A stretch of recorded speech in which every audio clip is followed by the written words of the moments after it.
Welcome back to another episode of the Next Man Up podcast. This is episode 42.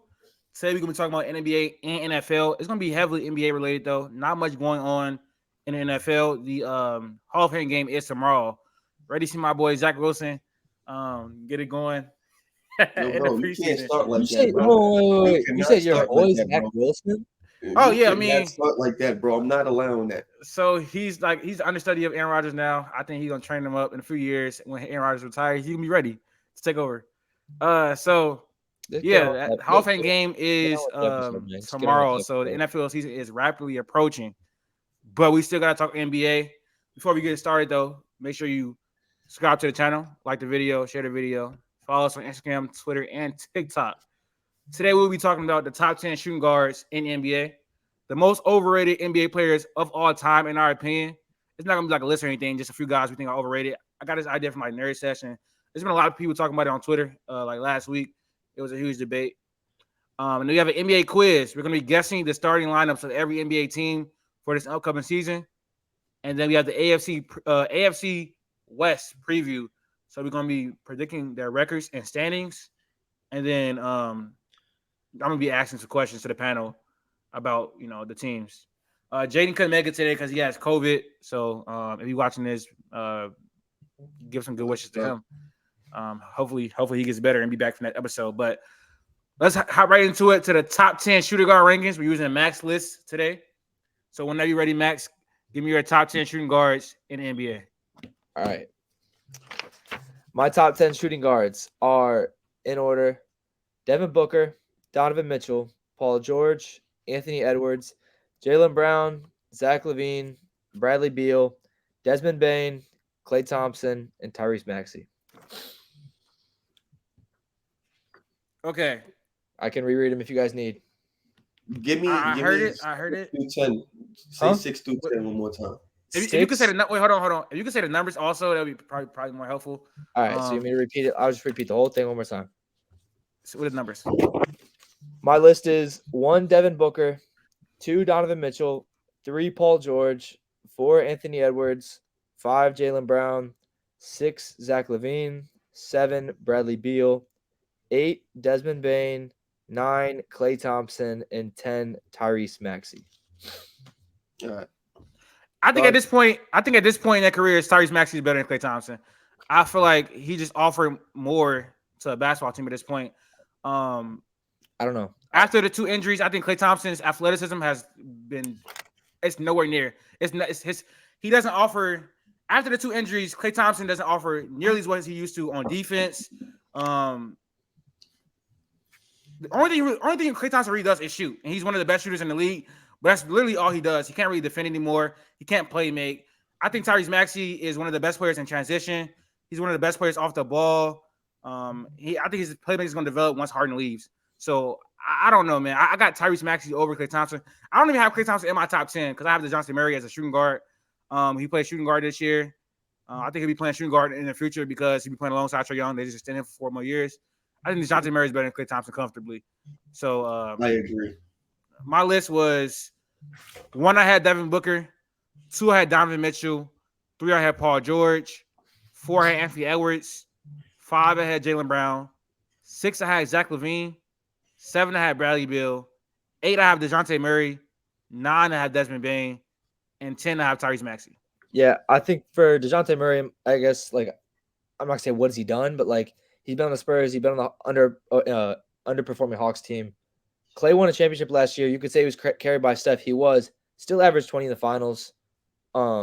He's still, for as bad as people think he's been playing, he averaged 18 points, 18 and a half points, and he shot 36% from 3 in the playoffs, and this was one of his worst playoff runs. I feel like everyone thought he wasn't playing well. He still averaged 18 and shot well. I think right now, I don't think we're thinking of Tyrese Maxey as this great defender. DeJounte Murray can defend, but I don't think Tyrese Maxey is this great defender, so you're valuing his playmaking more. Tyrese Maxey shoots the ball. Self-creation. The self-creation is better than his. The difference is the self-creation of the other 2 players. Because since Klay Thompson doesn't defend and Tyrese Maxey doesn't defend, what's different? Tyrese could go get a bucket. Yeah. DeJounte could go get a bucket, and he could also set up for everybody else. Tyrese Maxey is also a great shooter as well. Yes, he's a great shooter. He shot what? He shot 43% from three. And I think like off the dribble, obviously, yeah, I think he's better. But I don't know. I think I know what I'm getting from Klay Thompson more. And I'm going for next year. It's not obviously for the future. But if it's overall, like, if it's who would I rather have on my team, I would want Paul George over basically any guy on this list because of the two-way he provides. I think he slots. You could put him next to Where any. did you have Paul George? 3, right? Three. Okay. I think you like if I was building a basketball team, if you want star power, go with obviously what Devin Booker. That's fine. Paul George, I think, fits next to any basketball player, any basketball team. He fits on majority of NBA systems. So I think Paul George. I was strongly thinking about putting him 2. I think Donovan Mitchell is the better player right now, but plug and play. Klay Thompson used to be that. It's not as much anymore, obviously, because he can't defend as well. But PG, I think, is probably one of the most valuable at the position just because he can do it on both sides of the ball so well. Yeah. So, yeah, my only gripe with your list is I would definitely have Tyrese Maxey over Klay Thompson just for the simple fact that he puts more pressure on the rim. He's able to get his shot a lot better. He's better in transition. And he's also a great shooter in his own right. So I just think I would rather have Tyrese Maxey on my team over Klay Thompson. He's stagnant. He's still a good movement shooter though. Like he'll go get it. Like he'll move around off the ball. He's still a great off ball player, but he doesn't put any pressure on the rim. He doesn't play make, and he can't defend like he used to at all. I'm curious to see what happens though with Tyrese Maxey now, just because I mean, I think Harden's going to get moved. He hasn't been moved yet, but he has been able to play behind James Harden, Joel Embiid. So Klay is normally looked on as the second option in most situations. He's been looked on the second option for years. Tyrese Maxey's like been able to hide behind Embiid and Harden and shine when he needs to, but none of the credit or none of the blame is on him. So if it's now his team, he could either take advantage of it and become that great second option, or he can fold. So I'm not saying he's going to. I'm just waiting to see because I don't know what he could do as a second option yet. You want to say like he's been hiding around Embiid and Harden. First of all, he outplayed them in a lot of games in the playoffs this year, last year as well. When Harden was playing bad, Tyrese Maxey was the best player in that Nets series. Tyrese Maxey actually plays well in the playoffs. Also, I know we're not talking about the most overrated players all the time, but I think Klay Thompson is low-key in that mode because first of all, I think he gets props. Yes. Klay Thompson is definitely one of the most overrated players of all time. Now, they have this notion that he is like Game 6 Klay, which is a thing, yeah. But like his playoff runs are not that good. His final performances are not that good. When you actually go look at him, his stats. I can like go look at him in a second, but like his stats in the finals and playoff runs are not that good. It's really not. I think Draymond is more essential to their championships than Klay Thompson personally. It depends on which championships, but yes, I agree. Yeah, in almost every championship, or any game, Draymond Green is probably the second most important player. Well, I think it's also different because Klay's role is not like Draymond's role is vital because A, he had to guard LeBron, and B, he was their big man, right? You could say he had Kevon. He's also I'm not gonna say he's the best playmaker, but he's the best playmaker. Who? Draymond for that team. Right? He's not a better playmaker than Steph, but like he runs a lot. I was gonna say I think Steph's one, but I think it's because he guarded LeBron. In 2016, he was great, right? Because he guarded LeBron, whatever. Obviously, got kicked like the whole ejection in Game 6. Like I'm not worried about that because he played well in Game 7.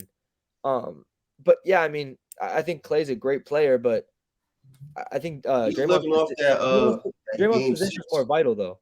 You know what I'm saying? Draymond's position was more vital because he had to go up against LeBron and Kevin Love at the time, where Klay could stick out. I mean, Klay defended well though in the playoffs. Did he not?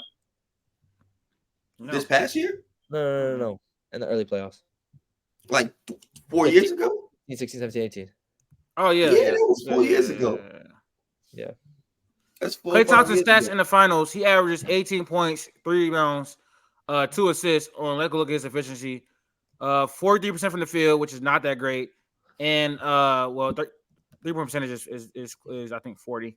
But that's pretty good. But like outside of shooting a 3 ball, he doesn't really provide much. Earlier in the years, though, he was a great defender. He was one of the best 2-way players in the game. But like I saw someone on TikTok yesterday, like someone said Klay Thompson is better than Damian Lillard all the time. Like it just like people overrate him all the time. Like I don't know, Klay Thompson is not. Huh? It's the rings. They use the rings, bro. Yeah, but speaking of overrated players, let's get into our most overrated players of all time. Whoever want to go first, they can go first. You want me to go? Because I'll go. All right. I think DeMarcus Cousins is one of the most overrated players of all time. People look at DeMarcus Cousins and look at him with rose-tinted glasses, and every single offseason, you hear him compared to Joel Embiid, you hear him compared to Nikola Jokic, and he's not of that mold at all. Over the course of his career, not to mention he wasn't a winner, but I'm not gonna blame him. I'm not gonna blame the winning on him because obviously he was on Sacramento with a bad situation, a bad coach, bad teammates. But he wasn't a good mid-range shooter. He was below average at the rim for a center, hovering around about like 60% at the rim, which is not good for a center. He was a negative defensively. Only thing he was good at was really passing and volume scoring, but he was never efficient at it. Like he was like 30% at mid-range, 50% at like 60% at the rim, and from 3-point line, he was like 33%. So he just wasn't efficient for his position. He wasn't a good defender. He was a good rebounder, but like what you needed out of a center, some of the stuff he didn't offer. Like he wasn't elite rim presence. He wasn't elite defender. He was a good playmaker for a center, which I think he was ahead of his time. But in the grand scheme of things, I think DeMarcus Cousins would have been closer to like Karl-Anthony Towns in this day and age. Like you should be comparing more like Karl-Anthony Towns, Bam Adebayo, not like Nikola Jokic, Joel Embiid. Those type of players are miles ahead of him.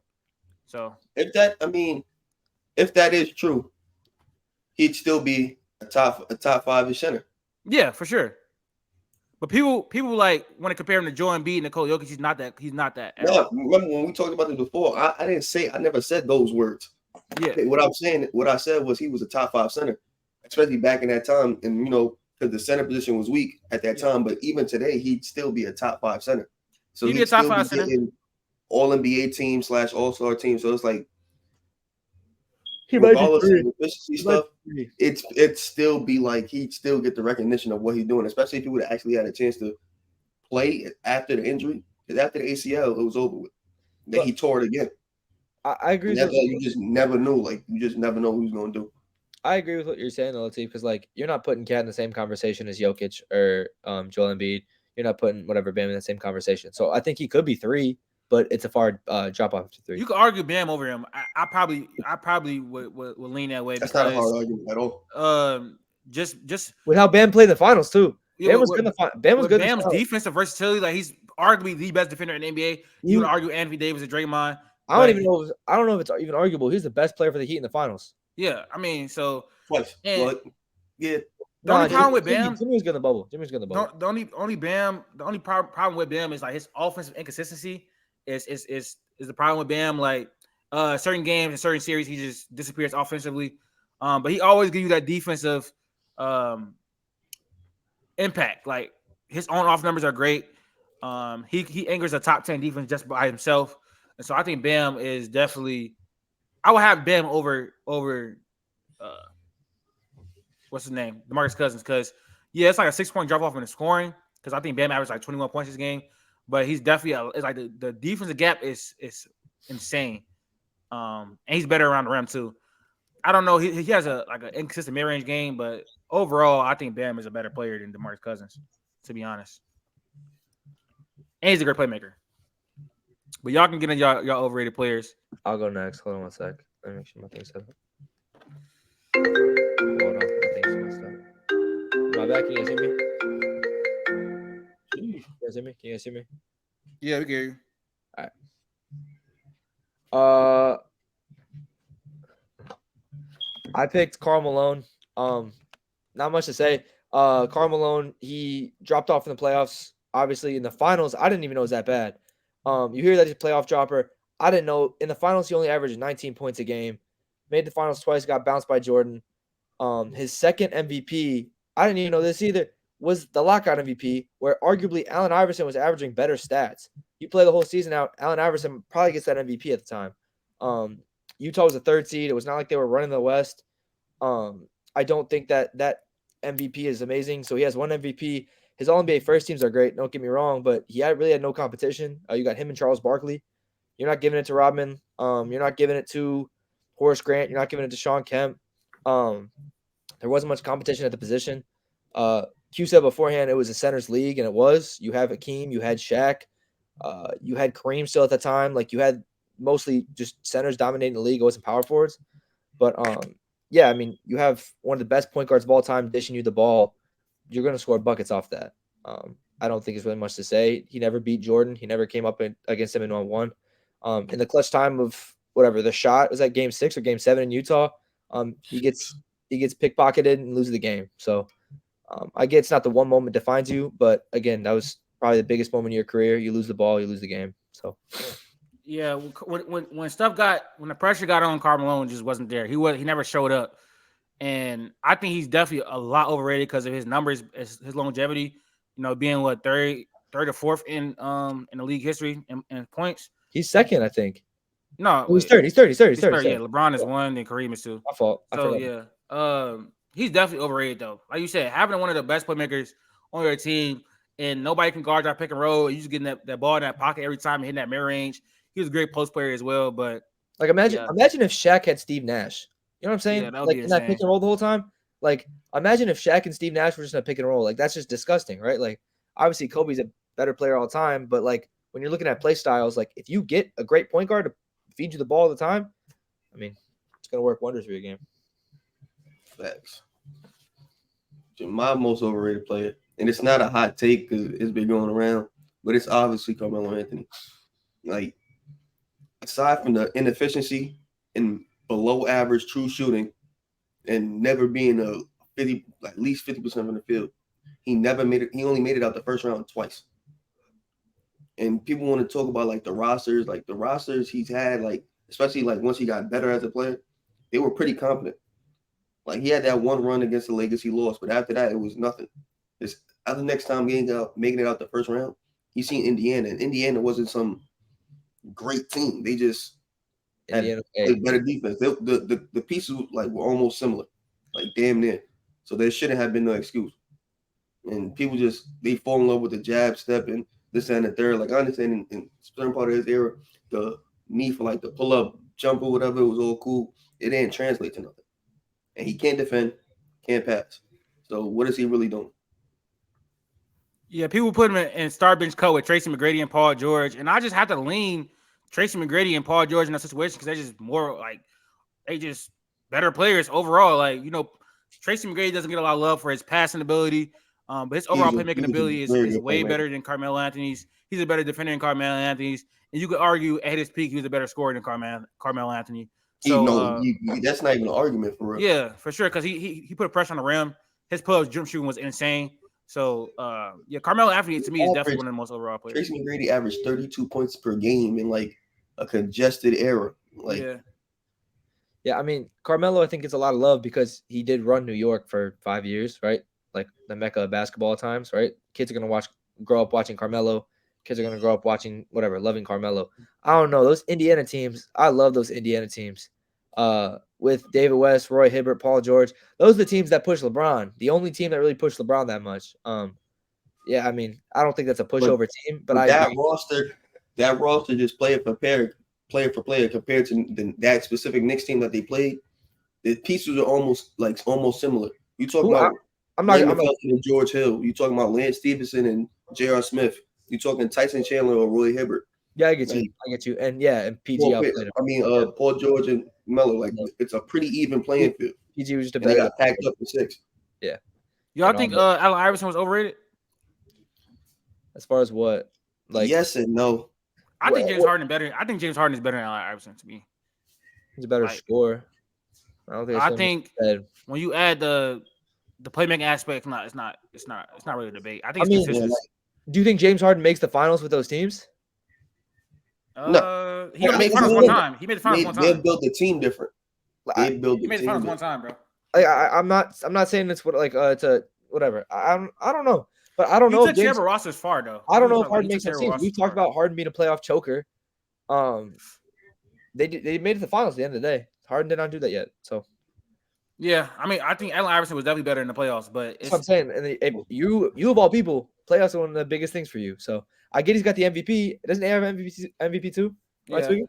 So I mean, regular season, like Harden's a better scorer in my opinion, but performer, clutch performer, whatever you want to call it, I think AI's got him. So that's it though. But when you look at him as a player, neither one's locking up on defense. James Harden is literally one of the best playmakers, and he's a top 10 scorer of our generation. He's a top 10 playmaker of our generation. Like you can't really say that about Allen Iverson. But for someone who talks He's probably top 5 of both of them, actually. You talk playoffs. Harden's Not done top nothing but 5 playoffs score. too. And at least AI made a finals. Not top 5? Huh? James Harden not a top 5 scorer. Not ever. Top I'm talking 10. about like in our generation. Oh, and of our generation? I mean, where's our generation cut off at? People drafted in our Like, era? Drafted no, 2001? like I think like this, like Kobe's not in our I probably generation. say It's LeBron. It's like KD, LeBron, them. Like I think Kobe, LeBron, James Harden. I feel like Kobe had a revival though in our generation. That's Like 8 Kobe and 24 Kobe are 2 different Kobe's. You know what I mean? we was born in 2003. Well, me and Max was born in 2003. So 24 Kobe is our generation for sure.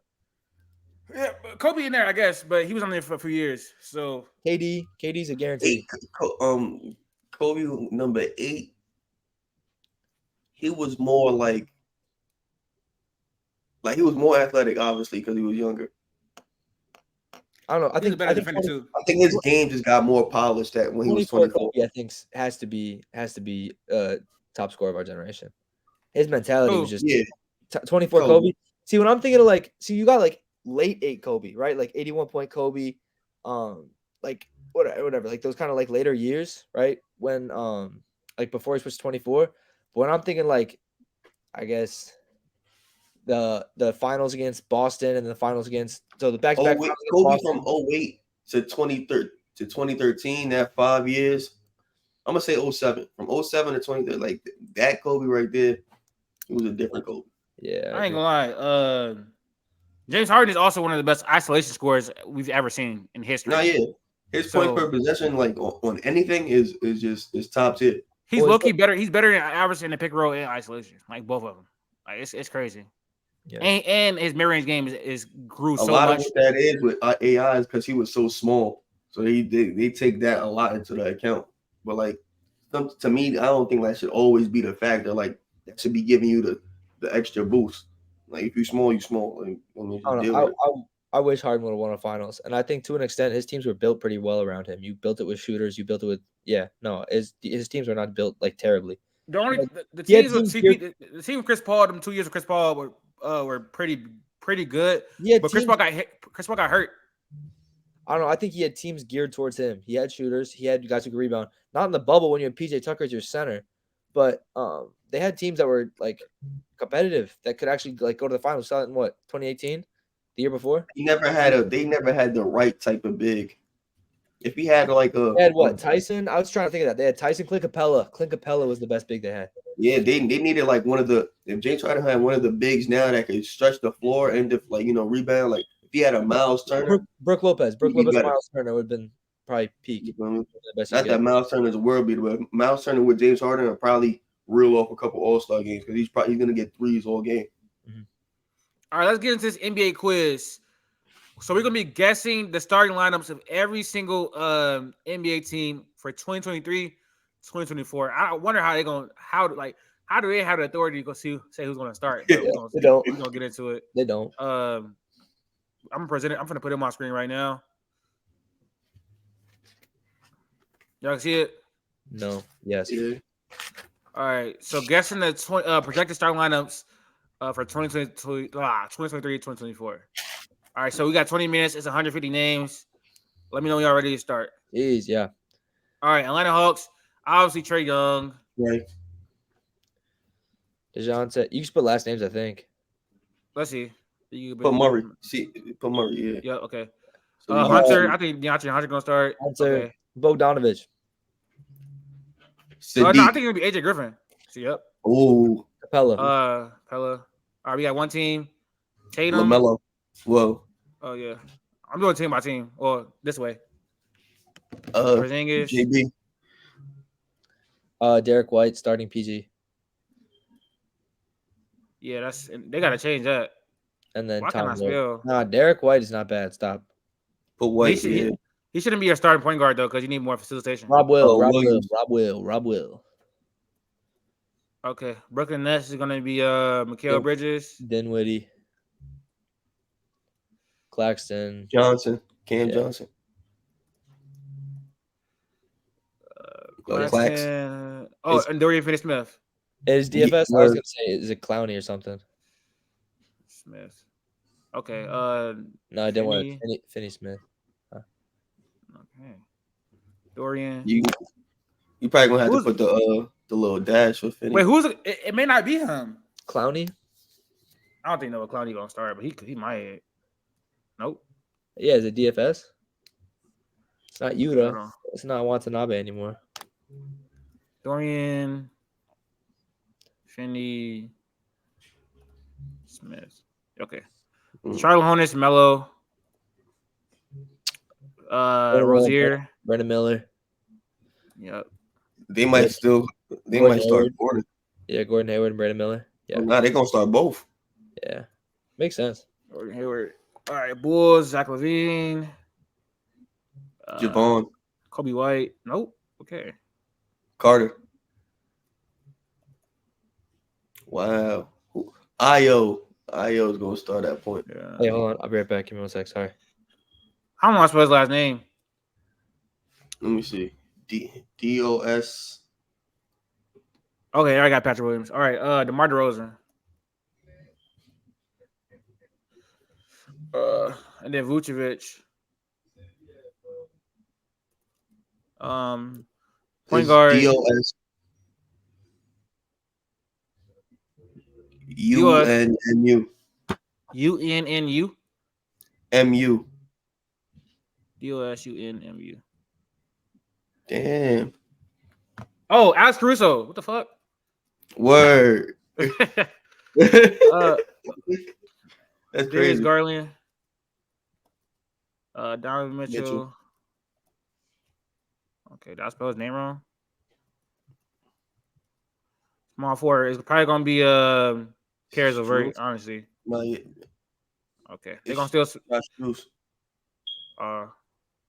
or Niang. Now they might start what's dude name from Auburn? Okoro. Yeah. Okoro's gonna start. Nope. Is it Karis LeVert? Nope. Niang. Nah, bro. Max Strus. Is that not his spelled name? US. It's US. Okay. Yeah, see. Marvin Mobley. And M.O. I know how to spell his name. Jarrett Allen. Spelled Jarrett wrong. Just put Allen. All right. Dallas Kyrie, gonna be Luka, Irving. Where's Christian Wood at, by the way? Is he ever gonna get signed? Nowhere. Grant Williams. They're not starting Josh Green. Grant Williams. We put Williams. He would have popped up. He would have. Yeah. Okay. That's weird to me. Check out Olivier Maxer Prospence, maybe. Put lively. See if it works. It'll work. Nope. Nah. Rashawn Holmes. Kleber. So who's gonna be a small forward? Reggie Bullock. Okay. Dwight Powell.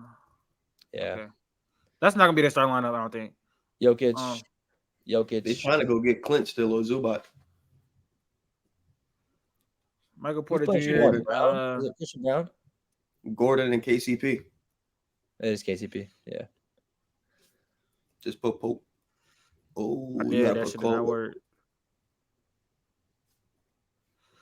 Aaron Gordon. Detroit Pistons, Cade, Cunning, Ivy. Thompson. Yeah. Duran, Stewart. Nah. Okay, they're gonna run Bagley. Yeah. Oh, Bogdan or Bojan, whatever it is. Yeah, maybe we throw him at the 4. Yep. I don't know how to spell his name. Hey yo. VIC. I realize they think they got CP3 starting. No way. Oh, they probably do. Bogdanovich, how you spell that? DANOVIC. Try that. BOGDANOVIC.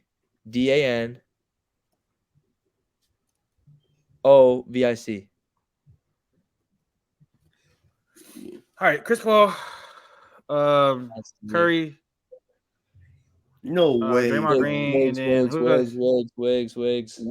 That's a small lineup, bro.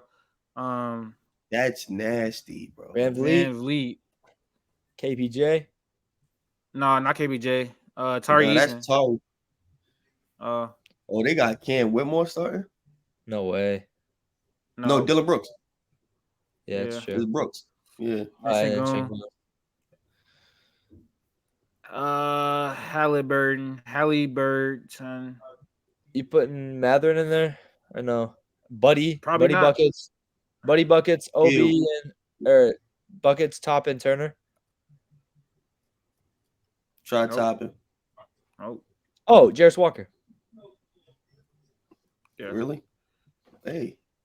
That's a cool lineup, I ain't gonna lie. Yeah, I like the lineup too. Kawhi Leonard. Paul George. Westbrook. George. He might not. Well, Westbrook. I mean, if somebody like starting to assume he will. Power forward. This will be one of the twins. Morris. Batum, Morris, Rocco. It's one of those guys. Yeah. Latif, Lakers starting lineup is going to be Austin Reeves at point guard. Or not. Russell at point guard. He's going to have D'Lo. He spelled it too. LeBron. And then he's about to put Braun. Davis. And then we got Rui. Oh, my God. Hachi. How you forget about Rui? I don't want him starting at the 4, though. I'd rather him play I don't know. How do you spell his name? Hachimura? No, it's Hach or something. Yeah, it's got to be an I. That's exactly how you spell it. So that means they don't got him starting. Try Vanderbilt. Oh, Jared Vanderbilt.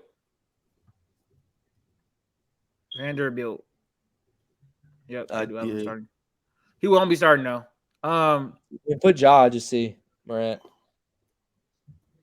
He's not playing, but okay. Ja Morant. Put Smart. Bane, Smart, Jackson, Adams. Yeah, Bane started. I knew it.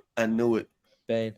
Yeah. That's not a good lineup. Miami Heat. It's not a bad Butler. Lillard. Put Dame. See if you got it.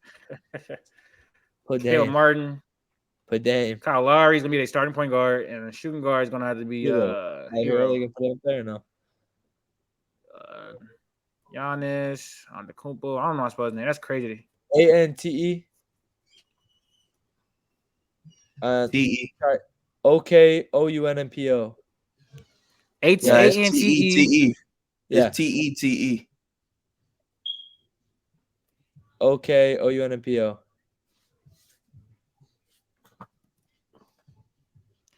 OUNK. ANTET OUN. Oh, no, it's TETO.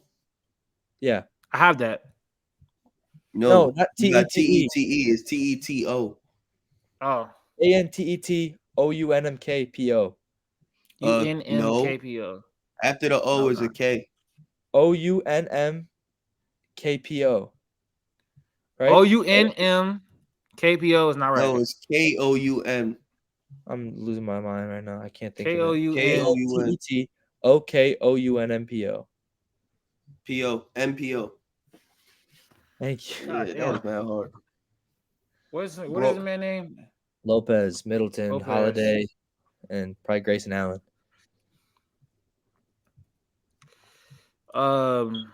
Drew. Nope. Okay, so is it Holiday?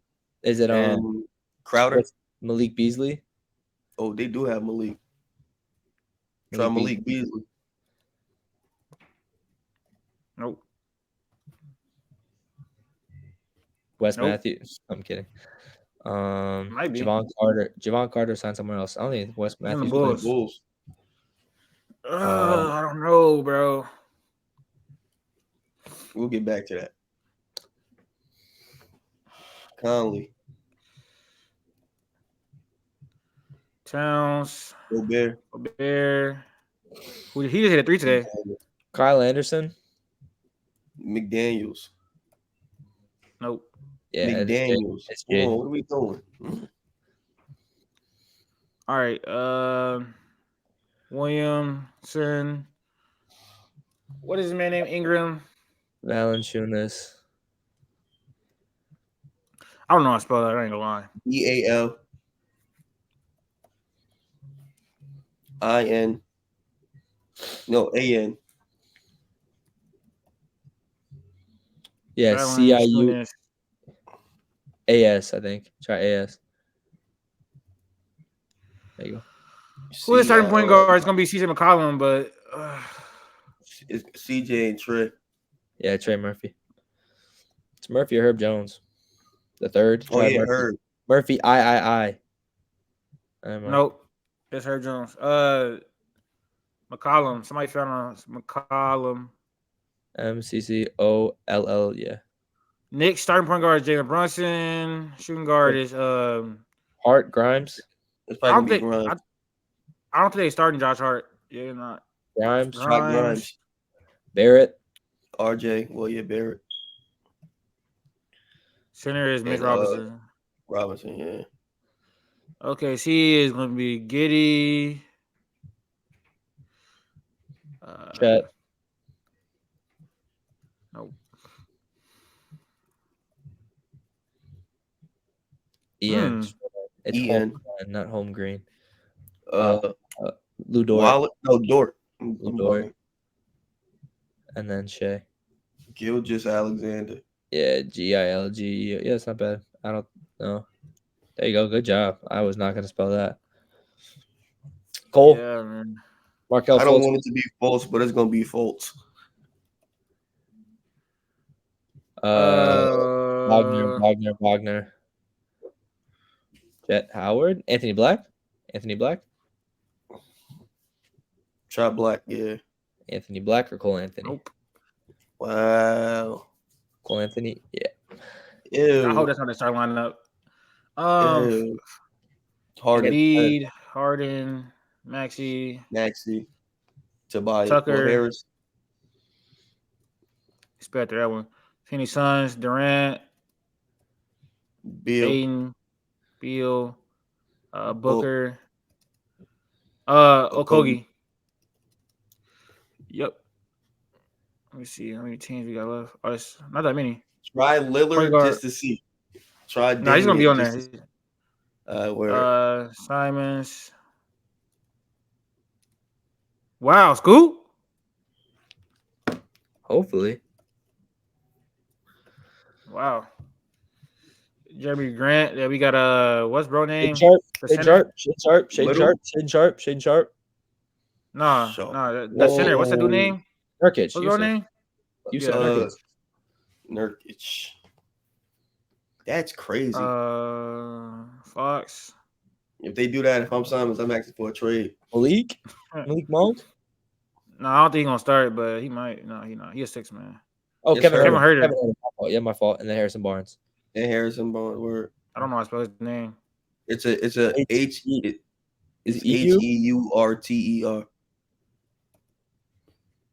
Oh, that's right. U-E. Whoa. No. Huerter. Try that. There you go. Trey Jones, Wembenyama. First try. I'm tough. Sohan. Yep. Vassell. Yeah, Devin Vassell. That was easy. There's two S's? Yeah, I think so. Raptors. Oh man. Schroeder. Dennis Schroeder. Gary Trent. Siakam. Gary Trent. Podol. Jakob Pertl. Nope. OG Anunoby. Trent Jr. Try Trent Jr. Oh yeah, it is Anunoby. If it's like that. No, if it's with I forgot Anunoby's there. It's like I don't even know. Bro, I ain't gonna lie. We gotta learn how to spell these people's names, especially these last ones. Podol. Poeltl. Jakob Pertl. Grady. Poeltl. LTL. Schroeder. Did you put him down or no? Yeah, Schroeder. I don't know how to spell his name. SCH. I think it's RO. Yeah. Who is their shooting guard? Name OG Anunoby. We just can't spell it. UNOBY. ANUNOBY. No, it's ANUN. UNOBY. OBY. All right, Jazz is gonna be marketing is gonna be a tough one, but MARKK. Try it. MARKK. ANEN. See, it's not hard. Are you kidding me? Hendricks. What's bro name from the Jazz? It's Colin Sexton. Sexton. You talking about Chip Mans? Nah. I mean for the Hawks. What's the bro name? John Collins. Yeah, he might start. Yeah. Colin Sexton. Jordan Clarkson. Then Clarkson, yeah. Clarkson, Even though he's a 6 man, but whatever. Small forward is gonna be Kuzma or the power forward, and then small forward. Daniel Gafford. And then what? Then you have Dija. Yeah. AVIDIJA. DIJA. Avdia. Yeah. I might look up how to spell Avdia, to be honest. I don't know how to spell that. Shooting guard. Who's that shooting guard? Wait. Try Corey Kispert. No, that's not gonna be him. Never mind. Wow. Who's the shooting guard for? That's really their weak spot, huh? Are you sure you spelled Malik Beasley's name right? Probably not. Beasley. BEASLEY. LEY. Like it's ELEY. BEASLEY.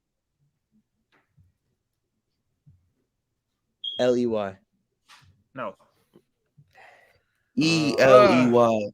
No, it's not. I just looked it up.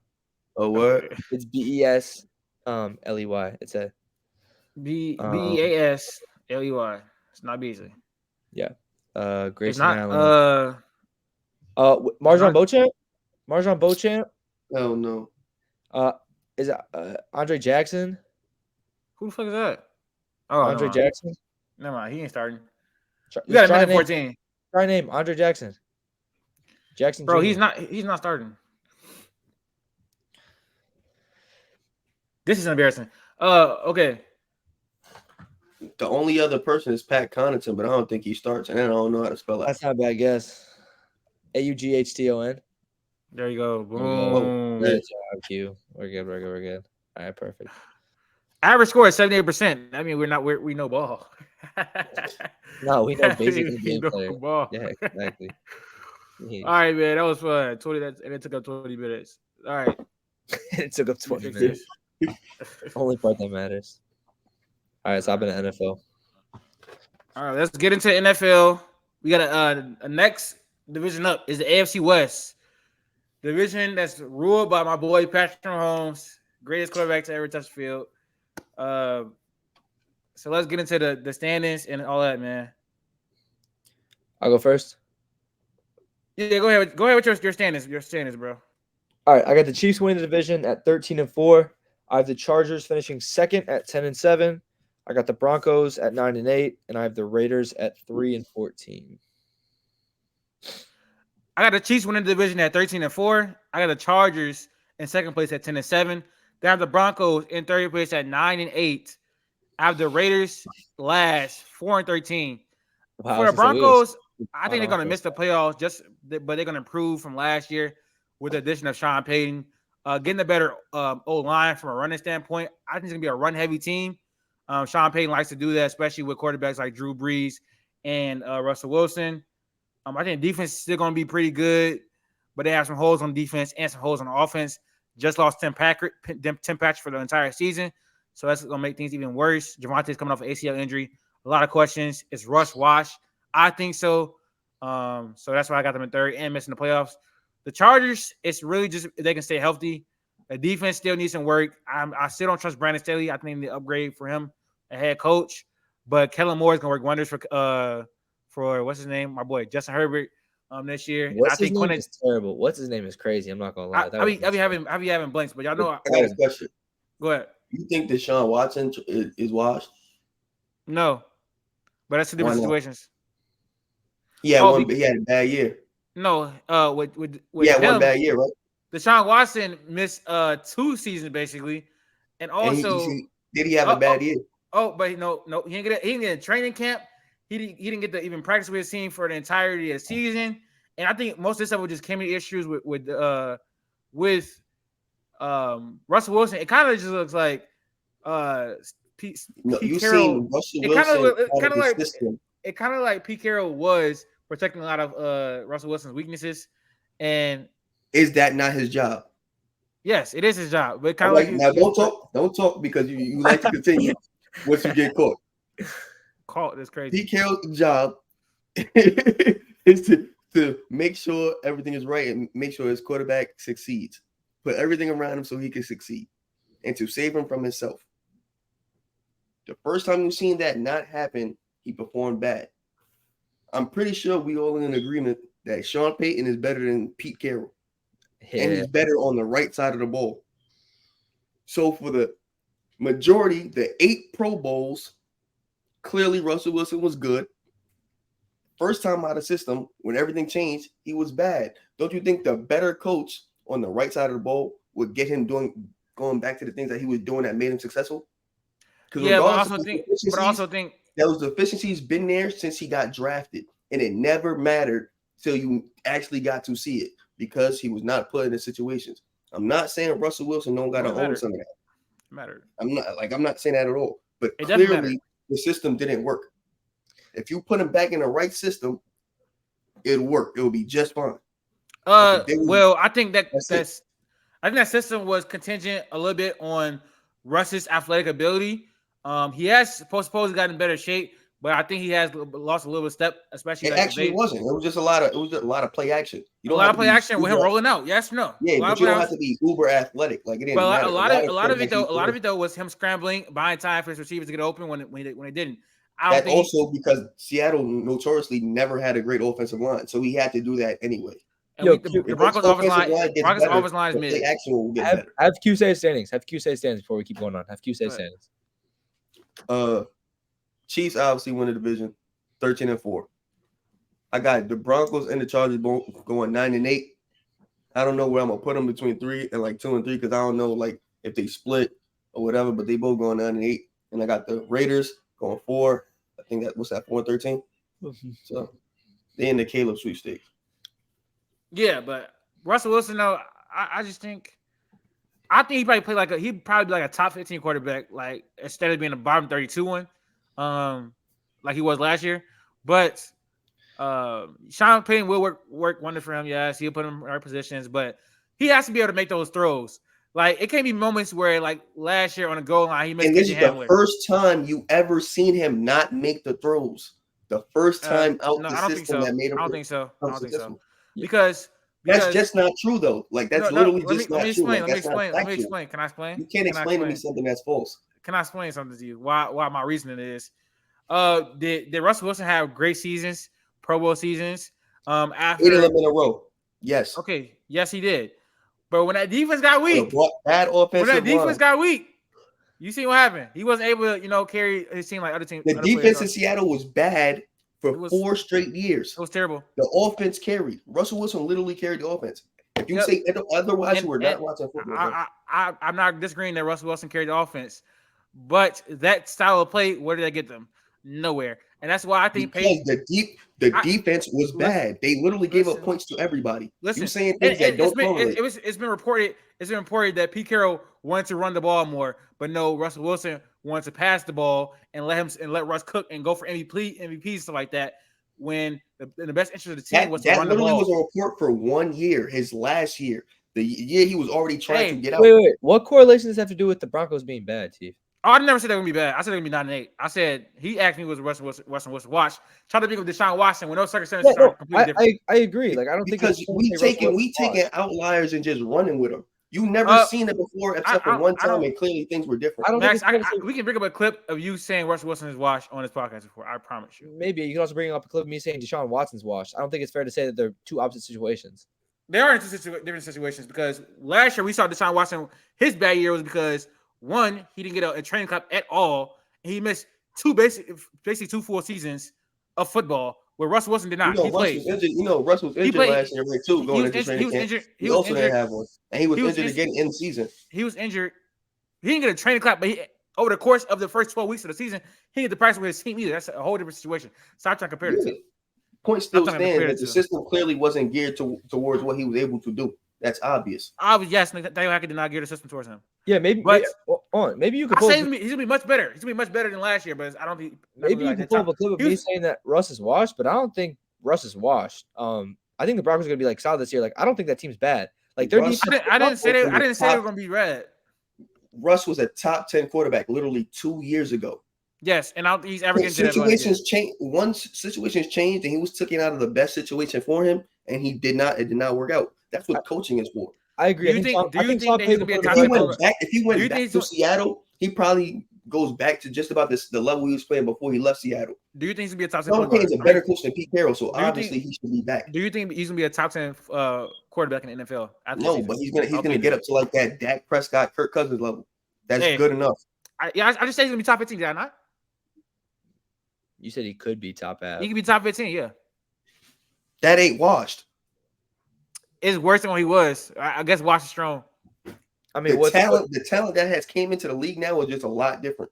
Even if he didn't have a bad year last year, or even if he stayed, if he would have had a year, he would be a top 10 quarterback. Nah, because if he would have stayed like he was in 2021 or what it was, he'd have been better than Dak because Dak had a terrible season last year. But he wouldn't have been better than Jared Goff. The top 8 that's there right now, even if you play like 2021 Russ, he'll be top 10, but he'll be bottom 7. He probably would have been better than Geno. So the him going down doesn't mean anything a lot because the talent just got that much better. He would have been better than Geno. He would have been Jared Goff. He would have been better than Kirk Cousins, and he would have been better than Dak. So he would probably been like for last season or 2 years ago. No. Like let's say he would stay at the same pace he was last season because he was actually very good before he got injured, and after injury he came back decent as well. So he would have still been better than all the people I just named. So he would have been floating around that bucket from 8 to 8-15. It just depends on who had the better year. So why is he washed if he's better than if he would have been better than Kirk Cousins and Dak Prescott? And that was 2 years ago. You gotta remember, Tifa a Jet fan now, so he on rip. Gotta do that. What is that? Oh yeah, let's address that. Let's address Sean Payton. Talking bad about Let's address that. We did not talk about that last episode. Maybe, but you just got to hope that Aaron Rodgers does not turn out to be Russell Wilson 2.0. Oh, he's not. Don't worry about that. He's not because he was actually but he was MVP. He was MVP. That's why we don't do that. And the thing about that is he was MVP with Mike LaFleur and Nat Hackett. Remember I talked about this before. Nobody knows if it was Nathaniel Hackett actually running the system and not Mike LaFleur because Mike LaFleur is actually the real play caller for that team. So who's to say Nat Hackett really has his handprints all over that? But he also did go to. They got questions, and Aaron Rodgers just came off a bad year. Okay, I understand that, but he's not gonna be Russell Wilson. I can guarantee you that. Now listen, why you don't know that? Because I'm about to tell you why. First of all, Nathaniel Hackett actually did a great job calling plays in Denver. It just wasn't for Russell Wilson, which is a problem, obviously. He didn't do a good job of calling plays. He literally. Yeah, you're right. He called open. He called open plays. The exactly. He got receivers open. That offense was a Mike LaFleur offense, which is also a Kyle Shanahan offense. But we don't ran know a West Coast offense, and that's what Aaron Rodgers is used to. Yes or no? He ran a West Coast. But we don't know if he did that or it was Mike LaFleur. That's my only saying. That's fine, but he got experience calling plays last year. Aaron Rodgers off a bad year with an unknown, a really unknown. Why is he unknown? Why is he unknown? Because he got players open last year. He got players open last year. Also, don't compare Aaron Rodgers to Russell Wilson because 2 years. A bad year is a bad year regardless. Let me explain to you. 2 I'm years ago, not comparing 2 bad years. He just had a bad year. I'm talking to Max. He said who knows that if Aaron Rodgers is going to be Russell Wilson 2.0. He is not because last year, first of all, he was never on Russell Wilson level because he was way higher than that. 2 years ago, he came off the MVP, and last year in a down season for Aaron Rodgers. And hold on, stop. 2 years ago, he came off an MVP. Stop. Yes, he got an MVP 3 years ago. Is what you're saying? No, 2 years. No, what are you talking about? You said 2 years ago. He just won MVP. Just back-to-back season. So whatever you want to do it, he still was off MVP. Now, anyways, back what I was saying. We know. No. Rodgers is not. Russell Wilson ain't Rodgers. We know that. Don't interrupt my monologue. Listen, a down season for Aaron Rodgers is 26-12. A down season for Russell Wilson is one of the worst quarterbacks in the NFL. Now, Aaron Rodgers, his replacements were terrible last year. Their rookie wide receivers who were dropping the ball and had miscommunication. Did he do a bad job of communicating with them and being a leader? Yes. He was an asshole. Aaron Rodgers is not a good teammate until this year, which he actually is becoming a better teammate. You what, though. They traded his best weapon. You know what I'm saying? And that was his own fault. That was his own fault. Didn't he go from like the third to the 30th? Devontae want to come back home. You heard that, right? Devontae want to come back home. Yeah. Did Rodgers not go from the 3rd to the 30th best pass block protection or whatever? I saw somewhere it's like he went from like the Packers being like the 3rd best to the Jets. The offensive line wasn't the problem last year. The offensive line was the problem. For who? For the Packers. Yeah. Huh? They weren't good. They had injuries all over the line. It wasn't the biggest problem. It wasn't the biggest problem. It wasn't the biggest problem. The O-line for the Jets is not this great O-line. Like, they have work to do. A lot of the problems that happened that were last year for the Packers were offense, and that was – I don't put too much on Aaron not showing up to OTAs and stuff, but, like, clearly was a thing, the chemistry issues. It was a lot of chemistry issues on him, though. It's still a bad O-line, and it's still a question mark at OC. I think they'll be fine if they stay healthy. Was a big if. You know, Mekhi Becton stay healthy. Elijah Vera Tucker, he stay healthy. We'll be fine. But we're not even talking about the Jets right now. But let me just make sure I got this right. Also, I would like to say, last year one of the biggest problem is his attitude towards the younger rookies, and we see this year he's having a completely different attitude. He's taking less money. He's bonding with Sauce. He's bonding with Garrett Wilson. He's bonding with Zach Wilson. That's the issue right there, because so many people are now, since they see all this Jet stuff, they just throwing away everything he did last year. Like, doesn't even matter. Like, everybody just acting so blind. It's crazy. Aaron Rodgers got me feeling happy, man. What stuff he doing for the Jets right now? Taking less money, mentoring Zach Wilson, bonding with Garrett Wilson and Sauce Gardner. I love we stayed too long in the Jets conversation. We got to finish up the AFC West. We're not even talking. All right, let's talk about the AFC West a little bit more, though. Can I ask one question before? Do we see Devontae Adams traded this year or next year? This year. Do you guys have any thoughts? Matter of fact, I don't know about that. Do you guys see any locations or any trade targets for Josh Jacobs or Devontae Adams? Not particularly. I'm not gonna lie. What if Devontae Adams? Devontae Adams would be a Jet. Devontae Adams would be a Jet by the trade deadline. I just want you to know that. If they're in Caleb's sweepstakes, they might want to keep Devontae. So when Caleb get there, if that's what they get, they got a pure number one. The Jets is not bad though. The Jets is not bad because he might want to. The Jets don't need a number one. They just need. They could get another receiver like that trade deadline. They could go get Mike Evans or something like that, and that's just another target. Mike Evans is a worse version of Devontae Adams. You know what I'm saying? Why would you go? All right. I don't think Devontae's gonna have this big. Garrett Wilson is.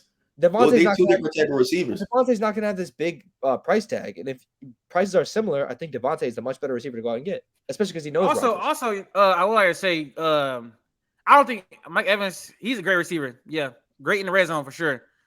We got Alan Lazard. That's all I gotta say in the red zone. Who? Alan Lazard. What? In the red zone. Alan Lazard is pretty good in the red zone. I would like to say. All right. Mike Evans is. Is he not good in the red zone? I don't even know. It doesn't matter. He is good in the red zone. All right, let's stop hyping up the Jets' offensive talent outside of Garrett Wilson because it's literally one of the best red zone targets of our era. Mike Evans is so underrated. Mike Evans is very underrated of our time. Respect Corey Davis, bro. Respect Corey Davis. Corey Davis. We're putting respect on Corey Davis' name, but Can we stop talking about the Jets and get back to the AFC West? Let's. Who is the biggest threat to the Chiefs dynasty in the AFC specifically? In the AFC, who are the biggest threats? Yeah, like the whole AFC or just the division? The whole AFC. This year, the Ravens. I think it's the Bengals or the Bills. Lock Nation. What? I think it's the Bengals or the Bills. They historically had the most problems with those two teams. I don't know why. The Bills. That's not really a thing. I need to make sure Joe Burrow's fine. Joe Burrow's fine might be a different story, but like they had two very close playoff games though. Well, not the first one wasn't, but the second one. If Joe Burrow's fine, it might be a different story. But this year, I really like the Ravens. If the Bills don't win this year, they got 3 steps. They got like 2 steps back to take. Same thing with the Bengals, because money's gonna come up They got to redo it. They got to get new corners. They starting 2 young safeties. They're gonna have to. They're letting go of Sam Hubbard probably next year. Tyler Boyd or something. That defense is older. You feel me? They're gonna want their money soon.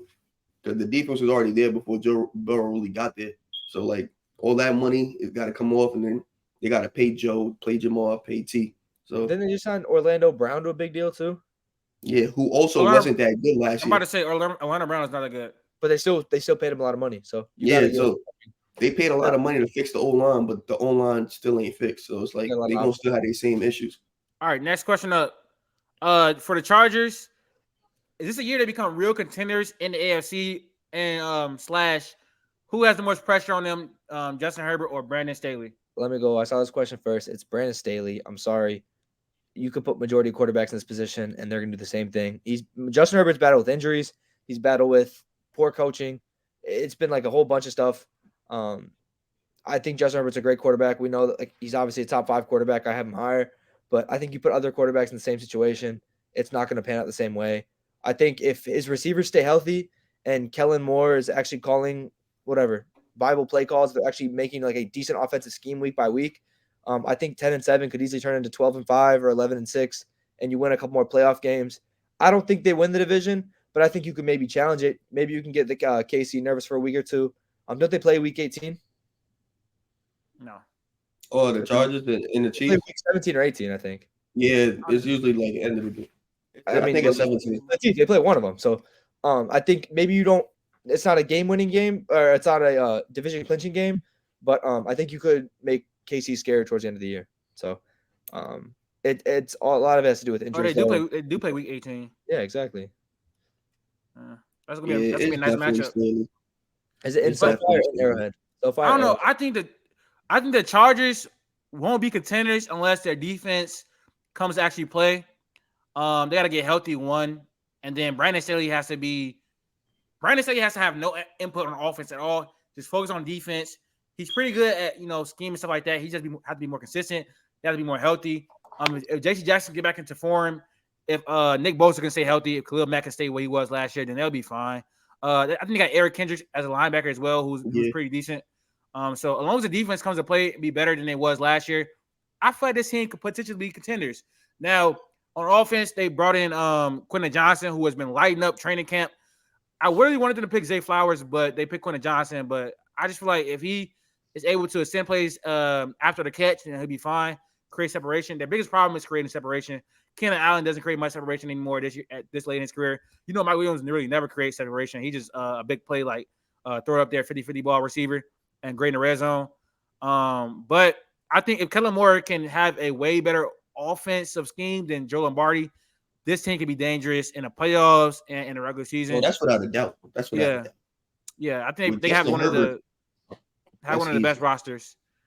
But I really feel like with this, looking at the schedule, them going 10-7 and then not making the playoffs, I'm getting major like Phillip Rivers Chargers vibes. Like it's getting. I feel like Justin Herbert is more talented than Phillip Rivers, but I can see year after year after year them being this short from being a contender, them being this short from making the playoffs.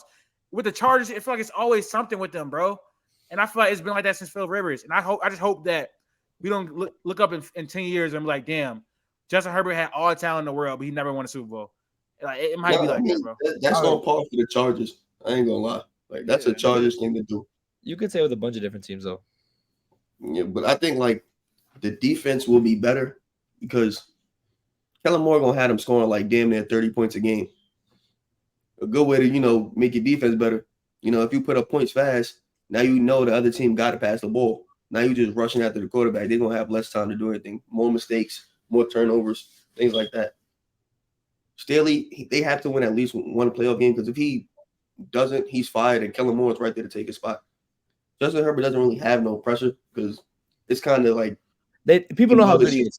People know how good he is. It's also he hasn't really got better. He's just a top 5 talent. You feel me? He's what he is like without getting better. He's still gonna be basically a Hall of Famer, all the numbers and everything. But you haven't seen no increase of like him just progressive. He doesn't have to progress a lot, but like his slight little progression from him plus a better coaching, that team can really go far. You just got to see it.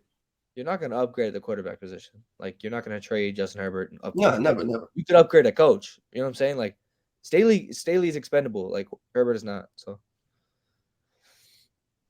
Chief, last question. The last two. For the Raiders, should they be taking for Caleb Williams this year or trying to compete in a division or in AFC? No question. Tank. Like, they're gonna try to compete. They should tank. Like the first 5-7 weeks, you're gonna see them try to compete. They will tank, or Jimmy gonna get hurt and they're gonna be forced to tank. So either way, they got an okay roster. Their secondary is terrible, but they who they bring in Tyree Wilson this year for the D line. Then they got Max Crosby and Chandler Jones. Chandler Jones, who took a step back last year. They still got Hunter Renfrow, and they got Jacoby Myers and what's his name? Devontae. I'm blanking. Devontae. Yeah, bro. So theoretically they could win like 6 games this year, but I feel like 6-7 games they're chilling. To fight to win 6 or 7 games is stupid to me. You might as well lose, win 3. Win 3 to fake it, but keep it at 3 because they have a lot of options. Because even if they don't get the pick that they want, they could possibly trade their pick. Because Arizona is going to get the number 1 pick. You could possibly just trade for Kyler, like straight up trade for Kyler. Like you got another top 10 talented type talent QB and just start it over.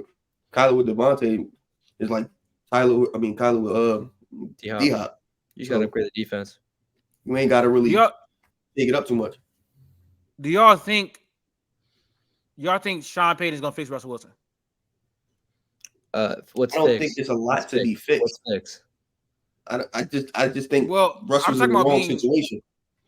What's fixed? He's gonna be, when I say fix, he's gonna be better than one of the worst quarterbacks in the league. But the only he didn't change Russ didn't change as a player, like at all. He's still the same exact player. He was in the wrong system. All you're doing is fixing the system. Clearly, like I said, obviously he clearly declined. He got injured and he got older. He got slower. He's not as mobile. But you put him in a system in a system that works for him, which Sean Payton said he's going to get him back to doing what he was doing to be successful for the past 10 years, he should be fine. Like, it's not no real fixing to do. It's not like he was broken. He didn't break. He was just in a bad system. It didn't work for him. I think some layup passes that he should have made last year, he definitely missed. But that was never his thing. Not because of the system. Not because of the system. though. I'm not meaning like.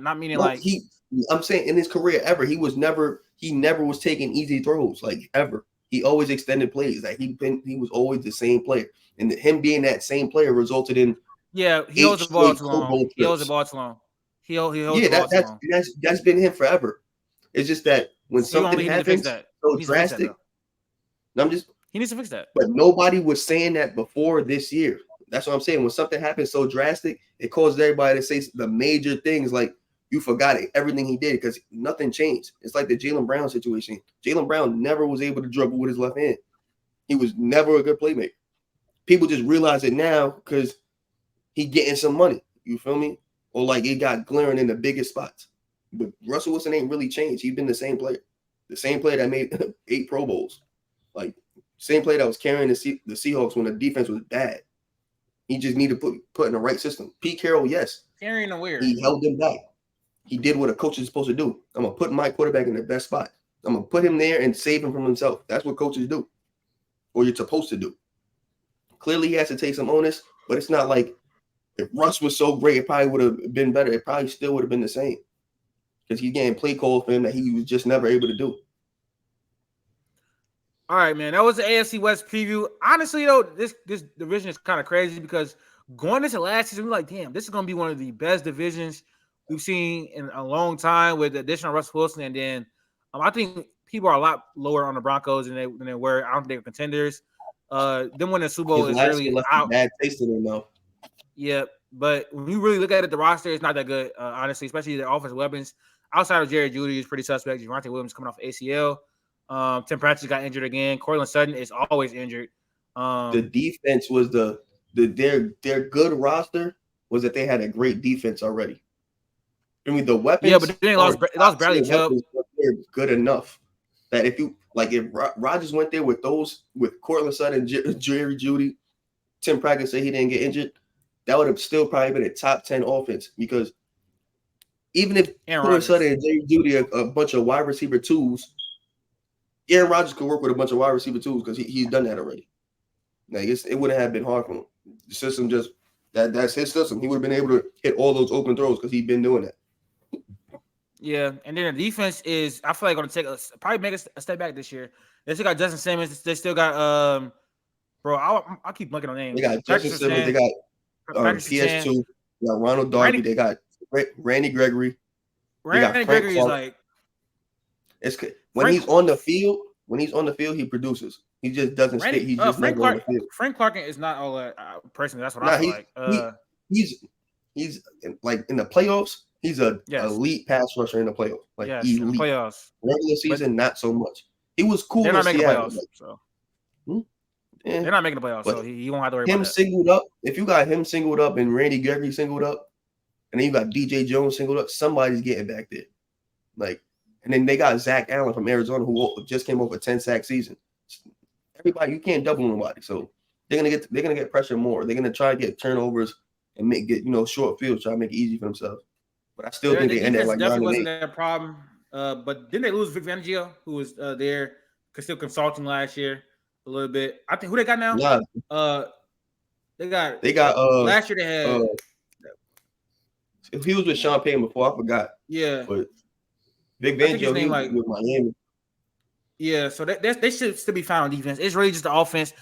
Denver has a lot of questions though, so that's why I can't be confident. Chiefs are still the Chiefs. They're gonna be the Chiefs every year as long as the GOAT is there. And then Justin Herbert, they got ties together. The Raiders are one of the worst ran franchises in the NFL, and they have been for like the last 5 years, last 5 to 10 years. So that's the AFC West for you. That's gonna be in episode 42. Make sure you like the video, subscribe, follow us on Instagram, Twitter, and TikTok. And thank you guys for watching.